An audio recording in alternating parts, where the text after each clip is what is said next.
साध संगत जी, प्रेम से कहना ध्यान निरंकार जी। एक नई साखी के साथ स्वागत है आप सभी का आपके ही अपने चैनल पर। आज की साखी का विषय है कि कभी भी भगवान से शिकायत ना करें। चलिए सुनते हैं आज की ये साखी। साध संगत जी, एक व्यक्ति का दिन बहुत खराब गया। उसने रात को ईश्वर से फरियाद की। व्यक्ति ने कहा, भगवान अगर आप बुरा न माने तो क्या मैं एक प्रश्न आपसे पूछ सकता हूँ? भगवान ने कहा, पूछो जो पूछना है। व्यक्ति ने कहा, प्रभु आज आपने मेरा सारा दिन खराब कर दिया। भगवान हंसे और बोले, पर हुआ क्या? व्यक्ति ने कहा कि सुबह मेरा अलार्म नहीं बजा, मुझे उठने में देरी हो गई। भगवान ने कहा, अच्छा फिर? व्यक्ति ने कहा, देर हो रही थी, उस पर मेरा स्कूटर बिगड़ गया। बहुत मुश्किल से मुझे रिक्शा मिली। भगवान ने कहा, अच्छा फिर? व्यक्ति ने कहा, मैं टिफ़िन नहीं ले गया था, वहाँ मेरे ऑफिस में कैंटीन बंद थी। एक सैंडविच पर मैंने पूरा दिन निकाला, वो भी खराब था। भगवान केवल हंसे। व्यक्ति ने फरियाद आगे चलाई, कहने लगा, प्रभु आज मुझे एक बहुत ज़रूरी फ़ोन आना था, मेरा फ़ोन बंद हो गया। भगवान ने पूछा, अच्छा फिर? व्यक्ति ने कहा, मैंने विचार किया कि जल्दी घर जाकर एसी चलाकर सो जाऊं, पर घर पहुंचा तो लाइट ही नहीं थी। हे प्रभु, सब तकलीफ़ें मेरे साथ ही क्यों? ऐसा आपने मेरे साथ क्यों किया? भगवान ने कहा, देख मेरी बात ध्यान से सुन। आज तुझ पर कोई आफत थी, मैंने देवदूत को भेजकर रुकवाई। अलार्म बजे ही नहीं, ऐसा किया। स्कूटर से तुम्हारे एक्सीडेंट होने का डर था, इसीलिए मैंने स्कूटर बिगाड़ दिया। कैंटीन में खाने से तुम्हें फूड पॉइजनिंग हो जाती, और फ़ोन पर बड़े काम की बात करने वाला आदमी तुम्हें बहुत बड़े घोटाले में फंसा देता, इसीलिए फ़ोन बंद कर दिया। और आज तेरे घर में शॉर्ट सर्किट से आग लगती, तू सोया रहता और तुझे खबर ही ना पड़ती, इसीलिए तेरे घर की लाइट ही बंद कर दी। भगवान ने व्यक्ति से कहा, मैं हूँ ना, मैंने ये सब तुझे बचाने के लिए किया। जब व्यक्ति ने यह सुना तो वो बोलने लगा, प्रभु मुझसे भूल हो गई, मुझे माफ़ कीजिएगा, आज के बाद मैं ऐसी फरियाद नहीं करूँगा। भगवान ने कहा, माफ़ी मांगने की ज़रूरत नहीं, पर विश्वास रखना कि मैं हूँ। मैं जो करूँगा, जो योजना बनाऊँगा वो तेरे अच्छे के लिए होगी। जीवन में जो कुछ अच्छा खराब होता है उसका सही असर लंबे वक्त के बाद हमें समझ में आता है, इसीलिए मेरे किसी भी काम पर शंका ना कर, श्रद्धा रख। जीवन का भार अपने ऊपर लेकर घूमने के बदले मेरे कंधे पर रख दे। साध संगत जी, एक बार एक दुखी भगत अपने भगवान से शिकायत कर रहा था, भगवान आप मेरा ध्यान नहीं रखते, मैं आपका इतना बड़ा भगत हूँ, आपकी सेवा करता हूँ, दिन रात आपका स्मरण करता हूँ, फिर भी मेरी ज़िंदगी में ही सबसे ज़्यादा दुख क्यों है? मेरे जीवन में इतनी परेशानियाँ आ जाती हैं, एक ख़त्म नहीं होती कि दूसरी मुसीबत तैयार रहती है। और दूसरों की तो आप खूब सुनते हो, उन्हें तो आप हर एक खुशी देते हो। देखो आपने सभी को सारे सुख दिए हैं, मगर प्रभु मेरे हिस्से में केवल दुख ही क्यों? भगवान उसे समझाते हुए बोले, ऐसी बात नहीं है बेटा, सबके अपने अपने दुख और परेशानियां हैं, अपने कर्मों के अनुसार हर एक को उसका फल मिलता है। ये सोचना तुम्हारी एक गलत फहमी है। लेकिन नहीं, भगत तो भगवान की बात सुनने को राजी ही नहीं था। आखिरकार रोज रोज की चिक चिक सुनकर अपने नादान भगत को समझा समझा कर थक चुके भगवान ने एक उपाय निकाला और बोले, चलो ठीक है, मैं तुम्हें एक मौका और देता हूँ अपनी किस्मत बदलने का।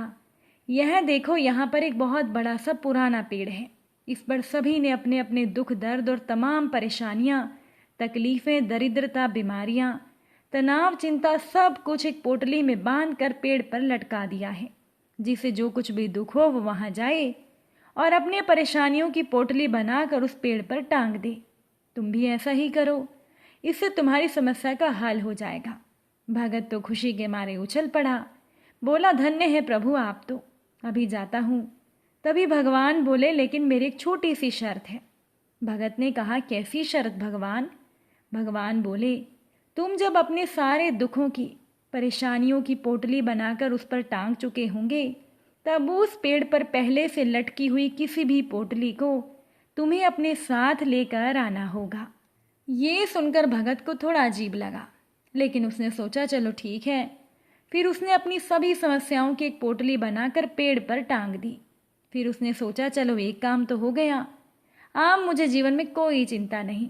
लेकिन भगवान ने कहा था कि जाते समय एक और पोटली साथ ले जाना। सभी पोटलियों को देखकर भगत ने सोचा कि मैं इनमें से कौन सी पोटली लेकर जाऊं। एक छोटी पोटली को देखकर भगत के मन में विचार आया, ये वाली ठीक रहेगी। अगले ही पल उसे ख्याल आया, न जाने इस पोटली में क्या होगा, चलो दूसरी ले लेता हूँ। फिर उसके मन में विचार आया, अगर इस पोटली में कोई गंभीर बीमारी निकली तो क्या होगा, और ना जाने ये पोटली किसकी होगी, इसमें क्या दुख लिखा होगा। सभी पोटलियों को देख देख कर वो भगत असमंजस में पड़ गया। वो बहुत परेशान हो गया। सच में बंद मुट्ठी लाख की, खुल गई तो खाक की। जब तक पता नहीं है कि दूसरों की पोटलियों में क्या दुख, परेशानियां, चिंताएं और मुसीबतें हैं, तब तक तो भगत को सब ठीक लग रहा था। मगर अगर कोई ज़्यादा दुख निकल आए तो मेरा क्या होगा। भगत परेशान था। भगवान तुरंत आ गए, कहने लगे क्यों, क्या हुआ, जो पोटली पसंद है वो उठा लो। भगत बोला नहीं प्रभु, माफ़ कर दो, नादान था जो खुद को सबसे दुखी समझ रहा था। यहाँ तो मेरे जैसे अनगिनत हैं, और मुझे तो ये भी नहीं पता कि उनके दुख और चिंताएं क्या हैं। मुझे खुद की परेशानियों के, समस्याओं के बारे में कम से कम मालूम तो है। नहीं प्रभु, अब मैं कभी निराश नहीं होऊंगा। सभी के अपने अपने दुख हैं। मैं भी अपने परेशानियों का साहस से मुकाबला करूंगा, उनका सामना करूंगा, और ना कि उनसे मैं भागूंगा। धन्यवाद प्रभु, आप जब मेरे साथ हैं तो हर एक शक्ति मेरे साथ है। भगवान अपने भगत की बात पर मुस्कुरा दिए। साथ संगत जी, जब हमारे जीवन में बुरी परिस्थितियां आती हैं तो वो हमें इतना विचलित कर देती हैं कि हम भगवान के अस्तित्व पर सवाल उठाने लगते हैं, खुद को कोसने लगते हैं, क्योंकि हम में इतनी शक्ति नहीं होती कि हम भगवान की लीला को समझ सकें। कई बार हमारे साथ भी ऐसा ही होता है। हम खुद को कोसने के साथ परमात्मा पर उंगली उठाकर कहते हैं कि हे भगवान, मेरे साथ ऐसा क्यों किया, क्या मैं इतना बुरा हूँ, और भगवान तूने सारी दुख तकलीफ़ें मुझे ही क्यों दी। लेकिन भगवान कहते हैं मैं सबको उनके हिस्से का देता हूँ, पर लेने वाले संतुष्ट नहीं होते। साथ संगत जी, संतों की एक सभा चल रही थी। किसी ने एक दिन एक घड़े में गंगा जल भरकर वहाँ रखवा दिया ताकि संत जनों को जब प्यास लगे तो वो गंगा जल पी सकें।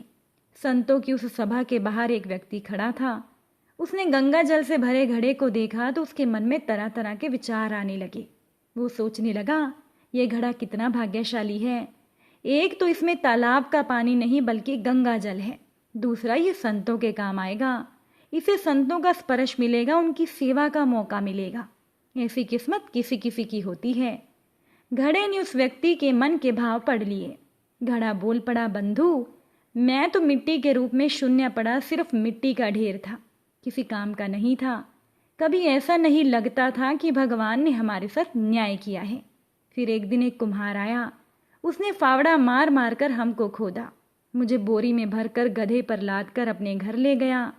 वहाँ ले जाकर हमको उसने रौंदा, फिर पानी डालकर गूंथा, चाक पर चढ़ाकर तेजी से घुमाया, फिर गला काटा, फिर थापी मार मार कर बराबर किया।